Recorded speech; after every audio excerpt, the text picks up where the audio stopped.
یہ شرف کس نے پایا تمہارے سوا؟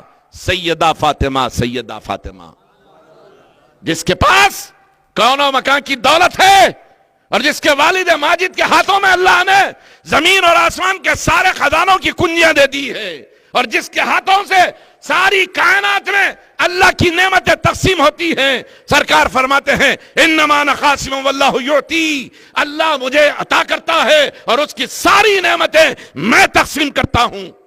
کس چیز کی کمی ہے اس کے پاس؟ یہ اس کی بیٹی کا گھر ہے، دن بھر چکی پیستی ہیں، گھر کے کام کاج کرتی ہیں، راتوں میں عبادت ہوتی ہے۔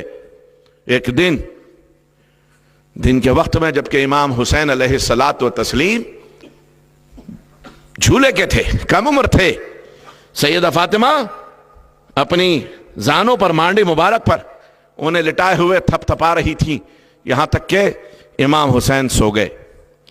سیدہ فاطمہ کو اس وقت گھر کے اور بھی کچھ کام کرنے تھے، آپ نے شہزادے کو اٹھایا، جھولے میں لٹایا، جھولے کی ڈوری ہلائی، جھولا جھولنے لگا۔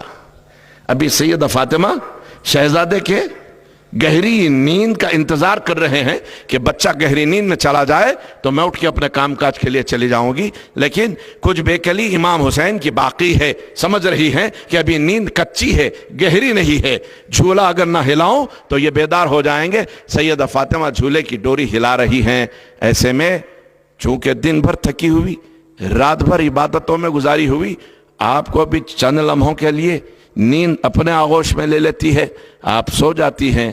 جب کوئی انسان سوتا ہے تو اس کے ہاتھ پاؤں کی گرفت چھوٹ جاتی ہے، ہاتھ سے جھولے کی ڈوری چھوٹ گئی، جھولا ہلتا رہا، ہلتا رہا، ہلتا رہا، دھیمے دھیمے دھیمے دھیمے، یہاں تک کہ اب جھولا تھمنے کو ہے، جھولا رکنے کو ہے۔ اب جھولا اگر رک جاتا ہے تو حسین ابن علی، حسین ابن فاطمہ جھولے سے جاگ جاتے ہیں، اور امام حسین کا جاگنا سیدہ فاطمہ کا بھی جاگنا ہوتا ہے۔ حسین بھی آرام کر رہے ہیں، فاطمہ رضی اللہ عنہا بھی آرام کر رہی ہیں، ایسے میں اب جھولا تھمنے کو ہے۔ ادھر عرش پر مولا تعالی جبرائیل امی، وہ فرشتہ جو آدم سے لے کے رسول مکرم تک ہر نبی کے پاس وحی لانے پر مامور تھا، اس فرشتے کو حکم دیتے ہیں اے جبرائیل سدرہ سے نیچے اترو، فاطمہ کے گھر جاؤ، حسین جھولے میں سو رہا ہے، کہیں وہ جاگ نہ جائے، جھولا رک نہ جائے، فاطمہ سو گئی ہے، جاؤ تم جھولے کی ڈوری ہلانا۔